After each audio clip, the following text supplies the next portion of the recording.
There's an analogy that I'm a fan of when it comes to, you know, your calling. And I'm going to paint imagery, right? There's a door frame. Just imagine there's a wall and a door. It's open. And there's a sign above it that says, you were called, you were called for this. Come on in, kind of deal. And a lot of people have those intuitions, those thoughts, those pulls, like, I think I'm supposed to do this. I think, and they walk by this door a lot, and they walk by and it says, you were called for this. Come on in.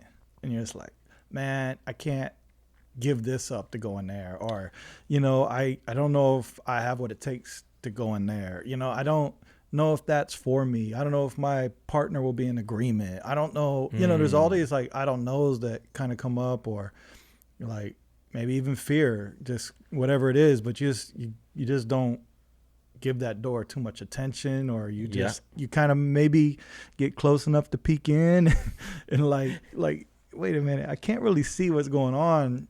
I don't really I can't see what's on the other side. Should I walk in? Like what if what if I can't come back?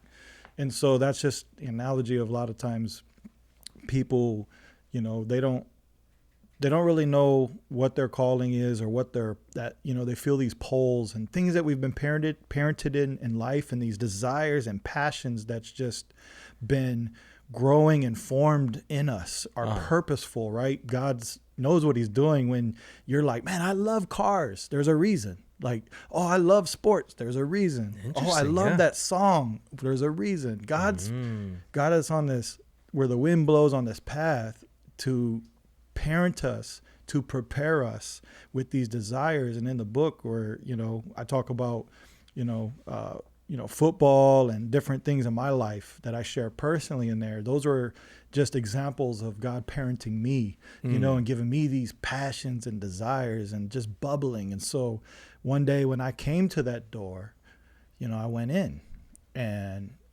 this is what's really cool about when you go in the door, man.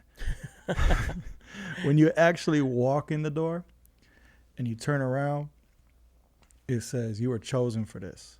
So what I mean by that is that God always designed for you to be through the door. It was always part of the design. You just got to step through and trust. It's a process of just going through the door, right? And so bringing it back home with Moses and Moses' mom, Jochebed. I had to study how to say that, man. Jochebed. Sounds like an MC name. I love like backstories, going back to like the history on things. So, Prince of Egypt, the movie, if you guys don't know who Moses is. One of the greatest animated movies, by the way. I watch it. I've been watching it, like, Liam, one of my third grandchild, that's what when he stays the night, we put on either, Joseph or Prince of Egypt. Yeah. And then he goes to sleep right away. Yeah, Prince of Egypt, ride strong in the bro home. But, when we hear this great story of Moses, we know of him, being, in Egypt, raised as, the brother to the Pharaoh to be, under the Pharaoh as the Pharaoh's so-called son. And then he ends up learning that he's a Hebrew, and the Hebrews were actually all the slaves at the time. And so he ends up, killing,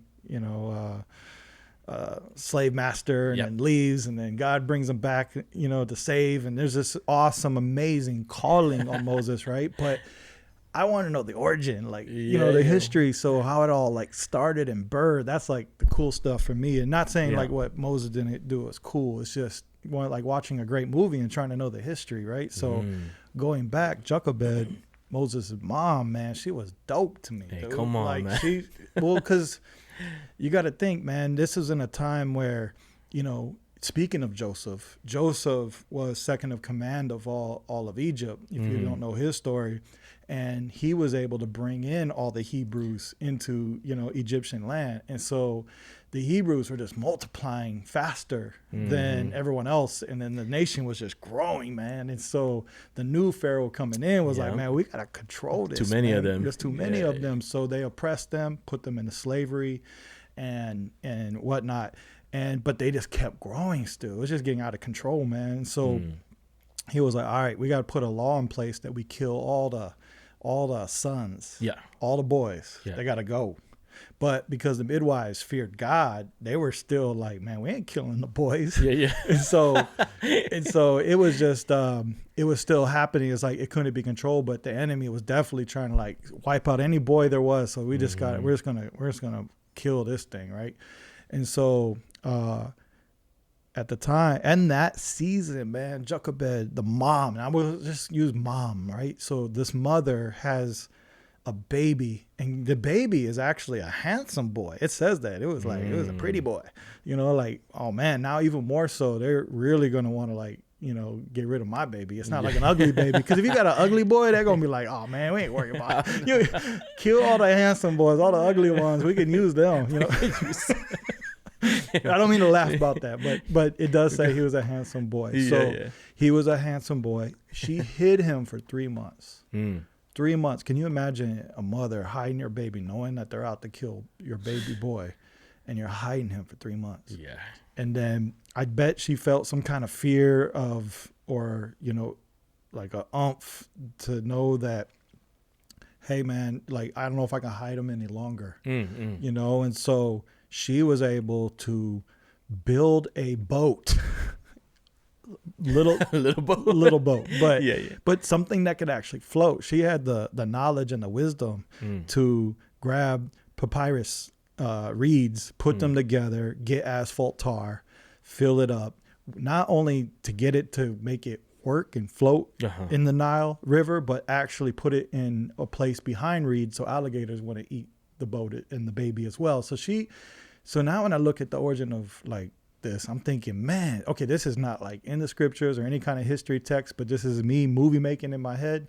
I was like, man, she must have grew up with a dad, her dad was a fisherman. To know these little details. Like how the heck does she know like how to do this? It's not like Moses' dad came in and did this. This was Moses' mom, right, that did all this. Like she gets all the cred, right? She's the one that so I'm thinking, man, dad must have been an accountant, you know, or he worked with money. He don't touch tar, you know. Right. Yeah. You know, and so mom, she just grew up with dad who built these they went fishing and they know how to make boats and they know where to hide when they did fishing because the alligators, so they just kind of knew the Nile. Knowledge. Yeah, she had the knowledge. I'm thinking, man, so here she was, she built this, and then she actually told, you know, Miriam, the sister, follow, I'm gonna put the boat in, put it in, boom. So when she made the decision, number one, to hide the baby, boom, build this little basket, let's call it, not a boat.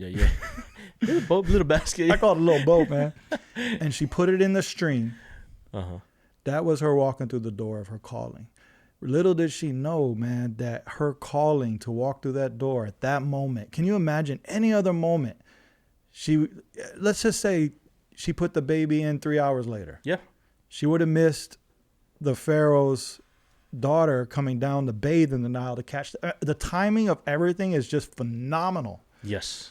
And how God works with he understands timing and parenting and everything he did in the back end with Moses' mom. Who knew that it was this day to put the baby in the Nile so the boat could survive the river of the Nile to reach the moment that the actual daughter of the Pharaoh, who is the command of all Egypt, would walk down and bathe and see the baby at that exact moment. Come on, man. So all the things she went through. Now let's look at her back end. Everything she was going through in life. The moment her brother beat her up, or the moment, you know, she didn't get, you know, her dad didn't tell her what she needed to hear that day. You know, everything she was going through. They had to move houses a few times. Think of all her parenting that she went through for this positioning moment. Yes.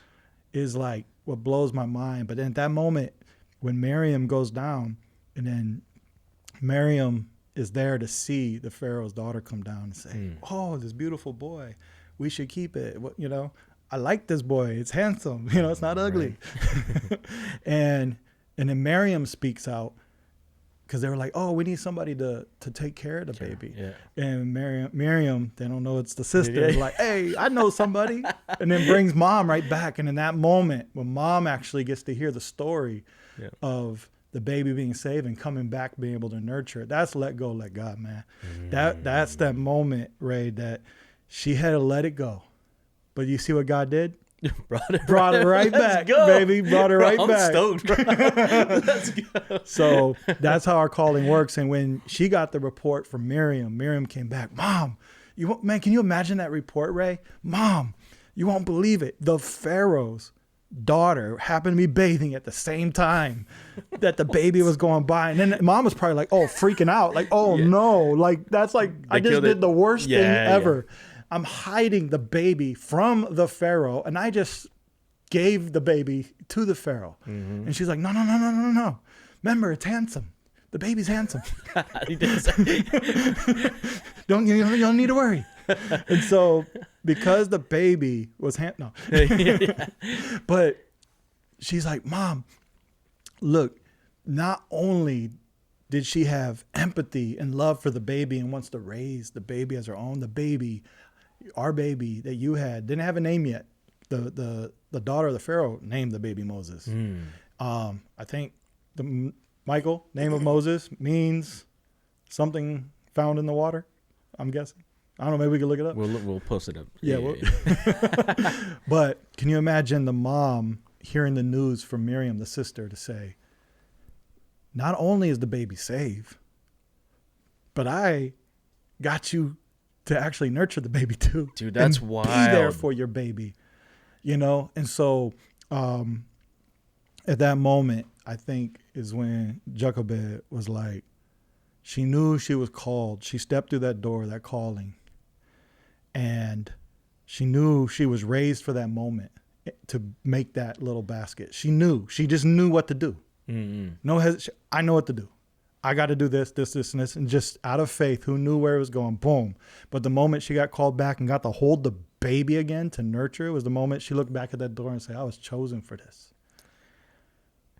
And then you got Moses' story. Oh, Michael's got it.